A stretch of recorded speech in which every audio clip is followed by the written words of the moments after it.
Hello and welcome to my brand new podcast. I'm Nicky Raby and I'm thrilled that you're joining us.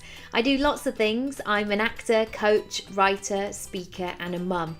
And in my coaching work, I work with creatives, personal brands, freelancers and small businesses. In this podcast, I want to talk about success, but not in the traditional sense. I want to bring you conversations that discuss success, what it means, and how there are many different versions. We're going to be talking about business, branding, becoming visible, saying no, saying yes, and how you can create a thriving portfolio career doing more of what you love and less of what you don't. Sometimes there can be a certain mystery around the online world, so I'm going to be asking my guests how they started and grew, how they get paid, how they stand out, and how they create success on their terms. As always, please check the show notes for all things we mention and come and say hi over on social media at Nicky Raby or via my website nickyraby.com/podcast.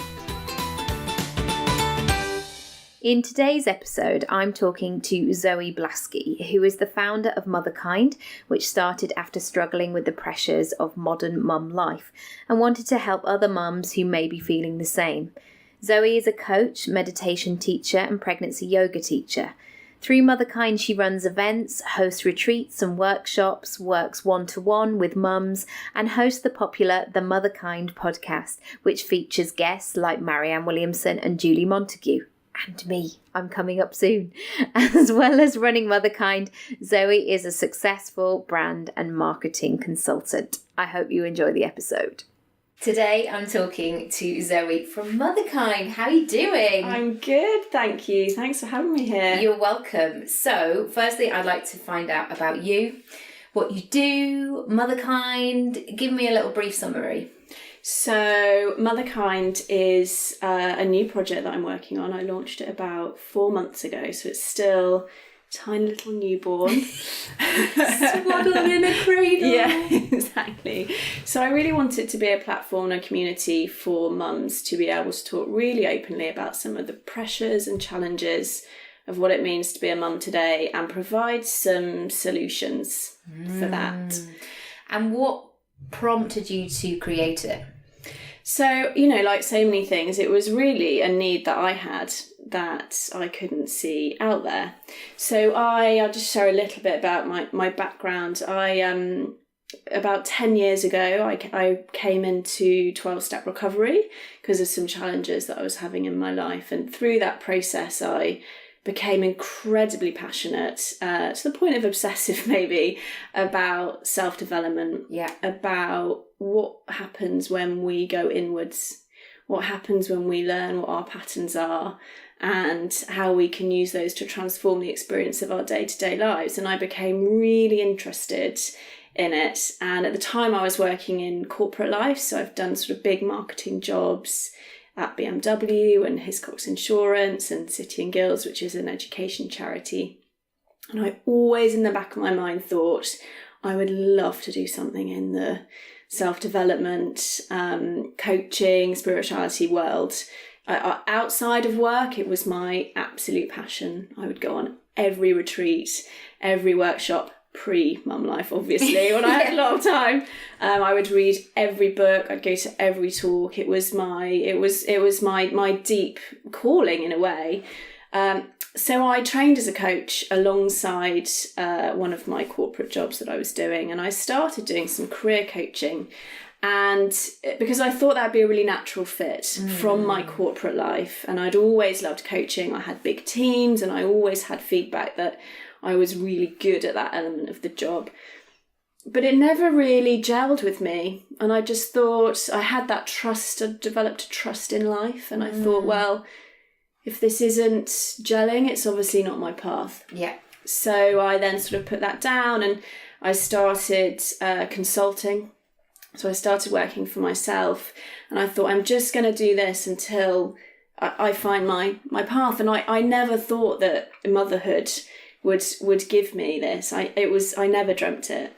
And but I continued doing lots of trainings. So I trained when I was pregnant in Kundalini yoga, which is a meditative sort of yoga, and I did lots and lots of little trainings in tools such as EFT and meditation and mindfulness. And I became a mum. And I sort of thought that from a mental health perspective and a self-care perspective, I would be fine because of the journey that I'd And that's been what on. people tell you. Yeah. And I really didn't think about it. I was very focused on my birth because I chose to have a home birth. So I really doubled down on, the hypnobirthing and the meditation and the relaxation and the yoga. I mean, I was a bit of a ninja about the whole thing. And I really didn't think about how I was going to deal with the pressures from a mental health, from a self-care perspective. And so I had Jessie, and I had a wonderful birth, which I'm deeply grateful for. And I totally lost focus on me, which I think is a very natural thing to do when you've got a gorgeous, beautiful little newborn that needs all that time and attention. But I let my meditation drop, and I had incredibly strong meditation practice, and I simply stopped doing it. I was out of routine. You know what it's like with a new baby. I don't know what day it is. Don't know what day it is, let alone have I done some meditation. I mean, it wasn't even on my radar. I stopped going to as many recovery meetings. I'd been doing 3 recovery meetings regularly a week for about 10 years by the time I had Jessie. And because of, again, I was feeding, I couldn't get out, that stopped. I stopped journaling, which is one of my absolute go-to tools. Again, time pressure. And slowly, I noticed after about 6 months, all of my stuff came up. So I was starting to feel anxious, really anxious. I was starting to get locked into comparison about how I was as a mum. I was starting to feel less than, insecure, bitchy, highly judgmental. And one day the penny dropped for me, and I realised that actually the lack of attention on myself and dropping all the things that I knew I needed to do to keep myself peaceful and happy and positive, I had stopped doing. And as a result, I was back in this place at the time when I least needed to be in that place, because I had all the pressures of also being a mum. So I set about trying to figure out, how am I going to fit in all these things that I know I have to do with having a 6-month-old? And I started looking around for resources and inspiration and support online, which was my main sort of access portal at that point. Because you're scrolling in the middle of the night. Exactly. And I didn't really find it. I found lots of conversation about how hard it was, which was great because it made me feel I wasn't alone with it. Yes. But I didn't find anyone talking overtly about what the solution might be. And I thought maybe I could provide a voice of the solution. I've got all these trainings. I know what to do. Maybe I could talk about my journey. Maybe I could share some of the tools. Maybe I could teach meditation to mums, which I know's had a massive impact on my life. So that's really where it was born out of, was my own challenge, and a need that I thought maybe other mums have this, and that I couldn't see anything. Yeah. What does meditation do for you? How have you found that journey and that relationship? Yeah, so I think, sometimes the word meditation can really put people off. I think people have this vision of sort of a yogi in a cave and we have to sit cross-legged and omming. Yeah, and that's not really my type of meditation, although I have done lots of that when I wasn't a mum, I have to say. I think for me, what meditation has given me is a deep understanding of the nature of my mind. So I know now where my mind will go, what my inner critic, we all have one. I know what things are likely to get thrown at me. And what meditation's given me, and a mindfulness, or whatever we want to call it, is really an ability to step back from that, right, to detach from it.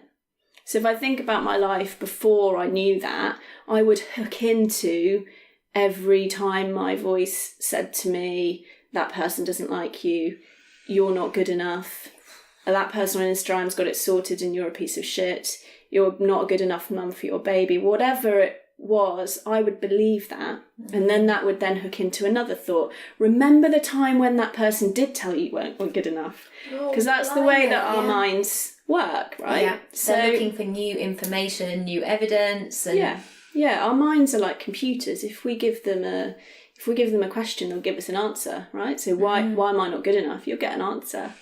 So what meditation's really given me, and it's a daily practice, it's understanding my mind. So really, and the freedom, people talk about the freedom they find through meditation, and I used to find that really weird. I'd be like, freedom from what are they on about? Yeah. But I've experienced that, because when I can unhook from the negativity and the inner critic, some people call it ego, whatever you choose to call it, monkey on your shoulder, some people say, there is immense freedom. Yes. And I have experienced true peace, which, given, where I was before is miraculous.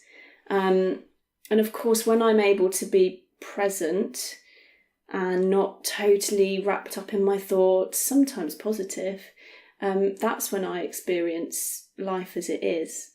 And I think that's what it's about, really. Especially life with a newborn is ever-changing.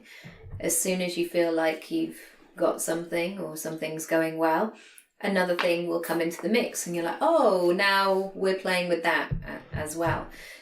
So I guess what were the clues that you thought, okay, I actually need to do this? Because I know there's a lot of talk about, I've had so many ideas, or I would love to start a business or a project. How did you have that confirmation for yourself of, okay, I actually need to do this? Yeah, it's a really good question, because it's a bit of a joke amongst my friends and family, because I do have about 2 new business ideas a week. I'm incredibly creative and entrepreneurial. You've got so much free time on your hands. Yeah, exactly. It's so easy. So I guess to start with, when I thought about this, I thought maybe this is just another idea, because I have so many, which I now know is a really good thing. I just needed to channel them. What really happened was I totally believe in being guided by something bigger than me, which sounds really woo-woo, but actually it isn't. I think life is always opening doors for us, shutting doors for us, giving us little breadcrumbs to follow. They're always there. It's just whether we're looking for them or not. And that can be something very basic of, I just don't get a good feeling about that person, or I don't feel like we're aligned, or something's telling me, or I've got stomachache when I have this conversation, and it shows up in many different ways, doesn't it? You're absolutely right. So it's about tuning into that. So I had this idea, and I didn't call it Motherkind then, it was this idea about well-being for mums. And I just asked for a bit of guidance, and I said to life, to universe, it really doesn't matter what we call it. I said, I wonder if this is right for me, and help me to be guided if this is the right path. And what happened was unbelievable course of events, where every time I doubted or questioned myself, something very overt would happen that pushed me and told me, this is the right path and this is needed. So one example which I'll give you, I was having a real wobble with it, about even starting to think about it. So this was a year ago, and it's only 4 months old. So you can see the amount of time and procrastination it took me to get live. And I was thinking, I don't even know I'm thinking about this. I don't know if this is needed, and who am I, and all, a lot of self-doubt was creeping in. And I went to a dinner with lots of Insta mums, and it was great. And I happened to sit next to Clemmy Telford, who is a huge mum blogger and a friend of a friend. And we were asked at this dinner to share something that we were going to affirm to ourselves. And I said that I wanted to focus on how things felt over how they looked, which is how I try and live my life. And I left that dinner and I didn't think anything else of it. And in January, so the year 2017 that I desperately wanted to launch Motherkind as it now is, but was wobbling. And I saw that Clemmy, who has, incredible amount of followers and she's incredible, she had shared what I'd said. And she had said, she said that I was wise and that it had resonated with her and lots of others. And that, I just took that, I really grabbed onto it, and I thought, this is something, nudging me in this direction. So I just kept going. And every time that I would have a wobble, something unbelievable, to the point of getting Marianne Williamson as my first podcast guest, something unbelievable would happen. And, I'd heard about flow, I'd read about it a lot. I had never experienced it from a business perspective, or a project perspective. And with Motherkind, I've absolutely experienced that, where things have flowed. So that's how I know that it's the right path. I would love to talk about flow, actually, because it's a reference that I use a lot. And I guess training as an actor, I'm very in touch with my body, because I have to know myself well before I work on a character. I have to connect with the parts of me that feel more like this kind of thing. And finding flow in my business and my life is something that I'm always checking in with, whether I'm on, whether I'm off, whether I'm kind of got one foot in or whatever it might be. And also when opportunities come along. How do you do that for you? What does it mean, and how do you get back on track when you feel like you've gone slightly off flow? Yeah, so I think there's two big things. The first one that we've already talked about is getting to know my mind. Because when I'm stuck in my head, and you've been talking about getting into the body a lot, when I'm stuck in my head, there really is no flow, because I'm going to try and manage and control. And when I'm trying to manage and control, that blocks flow. You can't have flow and be trying to control. So that's the second thing that helps me get flow is putting in the actions, doing the footwork, as we call it in the recovery movement, and then handing over the results. And just trusting that, if I send that email and I don't get a response, I just trust. Yeah. I'm not meant to. And I'll go on to the next thing. Yeah. What I won't do is resend that 30 times. Because that's not flow. That's me trying to... Control. So I'll let it go. And then, if something comes back to me, I will just trust. And I think that's where that's really been the big difference with Motherkind, as opposed to maybe some of my corporate, is that I'm really able to just trust in the journey of it and trust in the flow of it. How do you trust if you're not getting the results as quickly as you want? Yeah. I don't know if you know the answer, and I don't know if I do, but so we touched on comparison, and I guess in the social media, digital world, we know a lot about people's lives. We know the kind of houses that they live in. We know what they have for breakfast. We know what they're doing. And sometimes people talk about money or fancy holidays or whatever it might be. And so, especially for my clients who are starting businesses, they may be in that early stage of, it's not happening quick enough, or I spent all this time creating this one thing and nobody read it, apart from my mum and my cat, and that was it. So what sort of practical tools do you use to keep trusting? Yeah, I really get that, and I think it's such a good question. And I think my response is quite spiritual, and I guess because it has to be, because we're so conditioned that to want more and more and more and more. And I think, it's such a big subject, I know, and it's a big thing to talk about, but sometimes the freedom in life comes from the acceptance that the peace and the happiness we're craving, it doesn't come from getting more and more and more and more and more. So I think the first practical tool is being grateful for what we've already got. Yeah. So energetically, if we're not appreciating what we've got, it's really difficult for us to get more. So that's the first thing. The second thing I'd say is that sometimes we get what we need and not what we want. The lessons, right? So another effing growth opportunity, yes, as I like to call them. So we may really want to sell out that event. We might have put it on our vision board. We might have done all the right things, but actually we sell, as you say, 2 tickets. Now, I think with an example like that, we are at a crossroads, and I think we have an opportunity to step into frustration, anger even, self-criticism, thinking that we're failures, which, is so easy to do. In a lot of ways, that's how we've been conditioned. I think the other way, and it's definitely what I try and do, not immediately, but within, 24, 48 hours, is think, what's the lesson here? And look within for that lesson. So I will ask myself questions. This is why journaling is so important in business and personal life. What energy was I bringing to that event? Was I totally aligned with it? What could the lesson be here? Yes. And it might be anything. But I think, I deeply believe through my own experiences and those of others that life always gives us what we need to grow. Yeah. It isn't always pretty. The terrible boyfriends. Right. The crop top that we wore in the 90s. The kid we can't control. Yeah.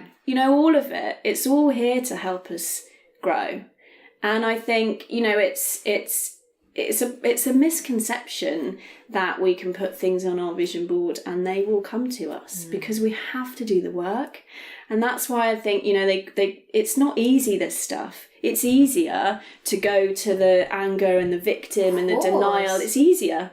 But long term, I don't think it is. I think it's harder to live like that. And life is not supposed to be perfect every step of the way, because sometimes in ugly moments or in difficult times, you come out the other side and you have that strength and you have that resilience that you didn't know that you had. And I know that we've talked about what motherhood has done for us both. And I think it's given me a certain lioness quality that I didn't know necessarily that I had. And it's been quite an interesting energy to tap into, and I use it much more now, and I have much more of a purpose and a focus. So I guess now you have become a mum and you've got clear on your idea and you've launched it, where do you want it to go, and where do you feel it's most needed, I guess?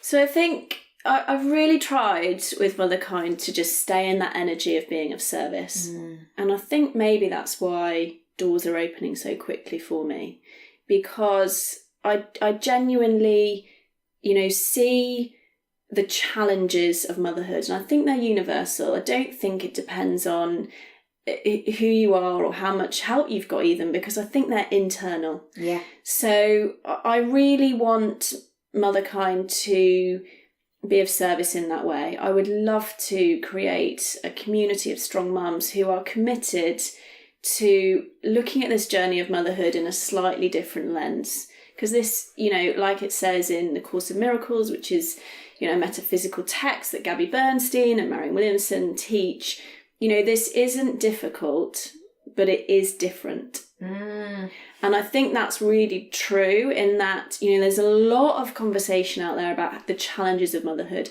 especially in this day and age where, like you've talked about, we've got access more than ever before. We can see what Beyonce had for breakfast, for God's sake. Like, how are we supposed to, manage this? So, there's more pressure on us than ever before. We're dealing with pressures our mums never had to deal with. We've also got more opportunity than ever before to escape from ourselves. Yes. We've got the world in our pocket with our mobiles.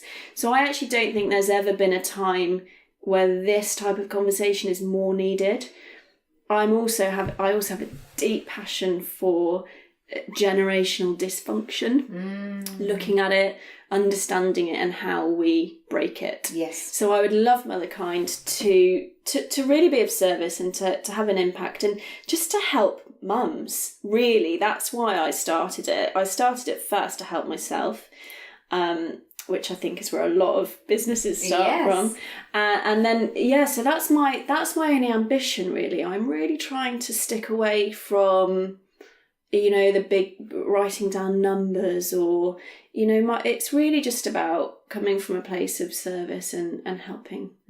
It's so important, because I realise, actually, I was just thinking over my morning that I don't have my mornings of peace and quiet and slowly and just wandering into the kitchen and making tea and having that serene moment that I would really like. My partner is not a morning person, so he is that person who's literally like, right, 15 minutes, then I have to leave, go, go, go, go, go. So often before children, I would be up by myself, and I used to really enjoy that time.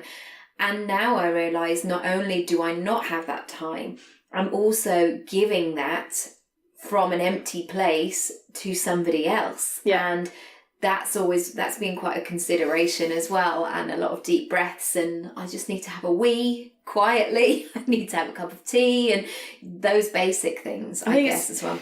You're right, it's absolutely huge. And I think when we're in that depleted place, which of course we all are, every so often, if not all the time, that's when it's so easy in that place to tap into and not be able to access that calmness, not be able to access that patience that we need.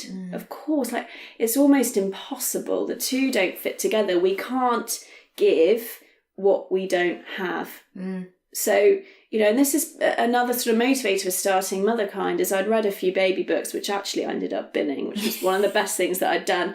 But I got increasingly frustrated with how easy the authors would say, speak kindly to your baby. And there was absolutely no recognition often of the state that we were in, because we can't be what we're not inside. No. Can't give what we don't have. We can't give kindness to those around us if we're not being kind and these to terms ourselves. Are so vague sometimes. Yeah. And I think we're all craving that sort of step-by-step guide, like our own parents or our school teachers or our people of the community would do. They'd hold your hand and they'd say, right, this is what's going to happen, and then we're going to do this, and you're going to be okay, because like we do with our own children, then you're going to have a snack, and then we're going to go to the park and all the rest of it. And so because we're navigating this landscape, sometimes completely without a map and not really knowing how we're supposed to deal with this, and because everybody online seems to have it all figured out, which of course they don't, it's, nobody's perfect by any means, we do need the tools to navigate. That's what's so hard about it, is I think, often a lot of the mums that I work with, it'll be the first time that they've had to think about their control. Because, a lot of the mums out there, not everyone, but, have had big successful jobs, or have travelled, or have, really been the masters of their own destiny and used control as a way to feel safe, maybe. Yes. Or as a way to feel validated in the world. Yeah. Might have used busyness as a way to feel validated. And suddenly, not only are we emotionally depleted, exhausted, as you talk about, we're learning every single day what we're doing, we also are being faced with all of our stuff. Yes. And that, if you put that together, sometimes I think it's a miracle we even can get up in the morning. Yeah. So that's so the tools that I teach and what Motherkind's about is some of the really simple things that we can do day to day. And then some of, through my one-to-one coaching, some of the bigger things that we need to look at, such as expectations or control or fear, which is a massive one, or anxiety. And actually what I find most of the time is that those things have been ever present through someone's life. Yes. They've just been managing them, and actually throw a newborn or it's like a bad spot that comes to the surface, isn't it? And you have to clear all that gunk out before you can see the beautiful clear skin at the end of it. Unfortunately, the narrative around motherhood at the moment is that there's a solution for that, which is gin and wine. Yes. which I'm not anti. I'm absolutely not anti it, but I'm totally sober, so I have to find other tools. Yes. And I actually think, it's an opportunity to work with this stuff, like you say. Let it come out, let's process it, let's look at what's going on and release it. You know, what we push down, much as we don't want to hear it, and I know back in the day I did not want to hear this, it will come out sideways. Yes, and you have to just let that process move sometimes and be willing to do that. I know we've spoken on your podcast earlier about working through these things that you were really not expecting that this is going to be the sort of thing. And I think sometimes as new mums, we have all of these things that are building up in our heads. So something has to come out because we can't contain all of this information. So I guess get support and communicate with those around you. And it's okay not to be okay all of the time, and to make some sort of delicious organic quinoa dessert. Probably dessert. That's the pressure, isn't it, that we should be creating. And it's okay. You know, if you need to put your pajamas on at 2 p.m. and get into bed with your baby, do it. Yeah, I always say do what you've got to do. Yeah. Which I think is just really freeing. Yeah. And social media is a massive one with the comparison. But again, you know, letting go of that is, you know, we really have to look at what's going on with ourselves and why we're doing that. I think sometimes, especially in our world, you know, in the sort of self-development world, things can be made to look very easy. Yes. Just stop comparing. Yeah. Well, that's... Just turn your computer off. In my experience, a lot of these things are quite deep-rooted. Yeah. Not to say there aren't little tricks, of course there are, but if we really want to make some big transformations to a more peaceful, happier, freer life, you know, which I guess is what we all want, we do have to do some work around that. Yeah, and things can take over. Like, imagine when you were a kid or you're a teenager and you were waiting, you know, to see if a boy would phone, and it would just be like, is he going to phone? Is it, maybe he'll phone at 6:05 because, you know, it's free after 6 back in the day, that you would be consumed with all those thoughts of, you know, what is that going to happen? And if we're not careful, that inner critic can take that place of thought and insecurity, and scary. Yeah. So what are your daily essentials now, moving forward? Your little one is 2 as well. What really helps you practically on a day-to-day basis? Yeah, so this has been a real trial and error, which is, you know, I've really learned through I was my first client, I guess, with Motherkind. Because I used to do an awful lot, as I've shared, you know, pre-motherhood. Now there just is not the time. So I've boiled it down to just 2 things, which I am non-negotiable on. First one is meditation. Yes. And I will do at least 10 minutes a day, whatever is happening. Brilliant. Not necessarily sitting, although I do tend to get to that, but I'll make sure I do 10 minutes of something. Sometimes it might be a guided meditation, which I find incredibly helpful. Sometimes it might be mindfulness. Yeah. So pushing a buggy, 10 minutes, I will make sure that I'm very focused in the moment. And the second one is journaling. So I love it too. It's so good, isn't it? Journaling is right way to do it. You can just write. I think it's one of the most sort of undervalued tools that we've got. And I think it doesn't really matter how much we write or what we write about. In my experience, the truth will always be revealed. Yeah. Although I've never sat down to journal and not got some insight or comfort from it. And a lot of people have a lot of resistance to it. Massive resistance. Which I really get, because I did before I sort of started building it into my daily practice as well.